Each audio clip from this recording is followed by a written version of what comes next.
நீங்கள் பார்த்துக் கொண்டிருப்பது தமிழ்நாடு முக்கிய செய்திகள்.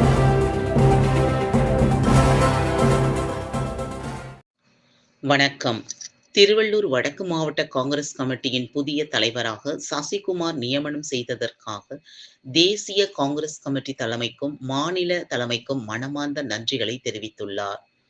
அகில இந்திய காங்கிரஸ் கமிட்டியின் சார்பில் நடைபெற்ற SSA திட்டத்தின்படி திருவள்ளூர் வடக்கு மாவட்ட காங்கிரஸ் கமிட்டி தலைவர் பதவிக்கு 15 தலைவர்கள் விருப்ப மனு அளிக்கப்பட்டு போட்டியிட்ட நிலையில் அந்த விருப்ப மனுக்களை பரிசீலனை செய்த அகில இந்திய காங்கிரஸ் கமிட்டி தலைவர்கள் அதன் AICC பொதுச் செயலாளர் KC வேணுகோபால் தலைமையில் தமிழகத்தில் உள்ள மொத்தம் 77 காங்கிரஸ் மாவட்டங்களில் 71 மாவட்டங்களுக்கு புதிய தலைவர்களின் பட்டியலை வெளியிட்டுள்ளார். அதில் திருவள்ளூர் வடக்கு மாவட்ட காங்கிரஸ் கமிட்டி தலைவராக சசிகுமார் நியமனம் செய்துள்ளதற்காக அகில இந்திய தேசிய காங்கிரஸ் தலைமைக்கும் மாநில தலைமைக்கும் கட்சி தொண்டர்களுக்கும் அவருடைய மனமார்ந்த நன்றிகளை தெரிவித்துள்ளார்.